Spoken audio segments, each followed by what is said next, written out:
ada informasi yang ingin kamu sampaikan lagi? Saya selalu selesai lebih cepat dengan dari saya. Akhirnya saya sering merasa bosan, Bu. Apakah dengan melakukan itu kamu sekarang sadar kamu sedang dalam masalah? Iya, Bu. Baiklah, ibu tidak menyalahkan perbuatanmu. Ibu hanya ingin mencari solusi ini secara bersama-sama. Karena ibu lihat kamu melakukan itu pasti ada alasannya. Kamu merasa senang melakukannya, bukan? Benar, Bu. Iya, ibu lihat kamu senang melakukannya karena itu menghilangkan kebosananmu. Tapi apakah kamu tahu dengan mengganggu temanmu yang belum selesai itu akan menghambat pekerjaannya?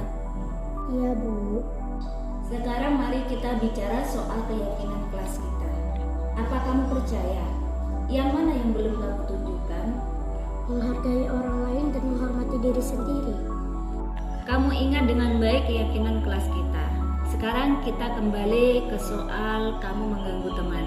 Apakah ketika itu kamu menghargai orang lain dan menghargai dirimu sendiri? Tidak, Bu. Tapi kamu mendapatkan kesenangan dan tidak lagi merasa bosan. Menurut ibu, ada cara untuk mengusir kebosanan dan mendapatkan kesenangan tanpa merugikan orang lain. Bagaimana menurut kamu? Iya, Bu. Nah, sekarang mari kita selalu mengindahkan keyakinan kelas kita. Besok kita mulai perbaiki belajar kita dan kamu bisa berperilaku lebih baik lagi. Bapak Ibu, untuk perubahan paradigma belajar ada 4 ilusi yang sering kita anggap bahwa itu benar. Untuk pemahaman kita perubahan paradigma belajar ini, Ibu Rida boleh maju. Jadi ini sesuai dengan modul yang pernah saya pelajari di 1.4, ini ada permainan tentang genggaman tangan. Jadi Ibu Rida menggenggam tangan, bayangkan bahwa di dalam genggaman Ibu Rida ini ada barang yang sangat berharga, yang kalau bisa orang lain itu jangan sampai melihat, nanti bisa ingin memiliki. Nah, kemudian saya meminta Ibu Rida, coba Ibu Rida dibuka genggaman tangannya, saya melihat.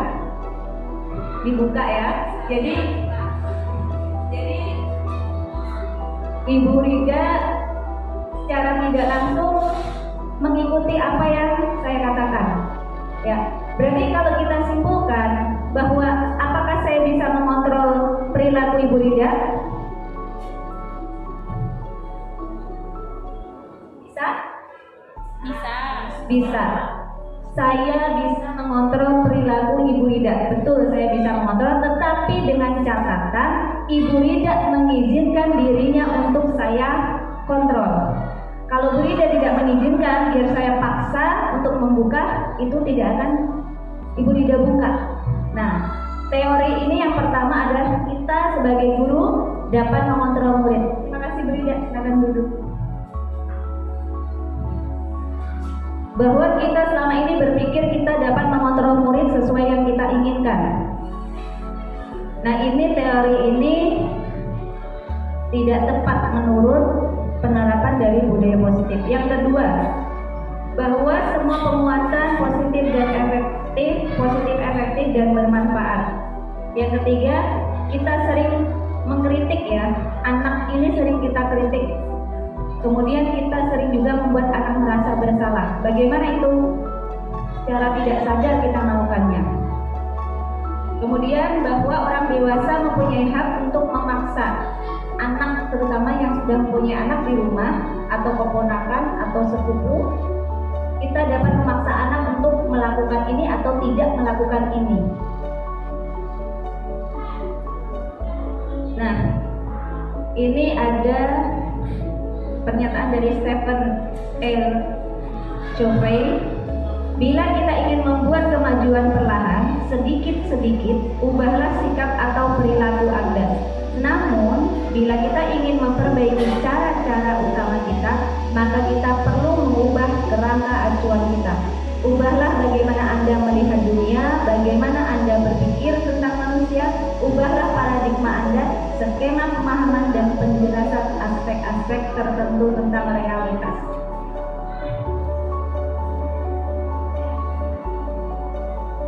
Pembelajaran dengan paradigma baru merupakan pembelajaran yang dirancang berdasarkan prinsip berdiferensiasi. Ini sering kita dengar bahwa di kurikulum Merdeka ini kita menerapkan pembelajaran berdiferensiasi dengan tujuan apa?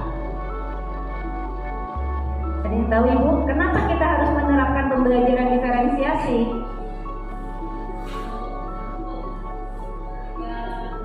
Agar pengajarannya berpusat pada anak, Bu.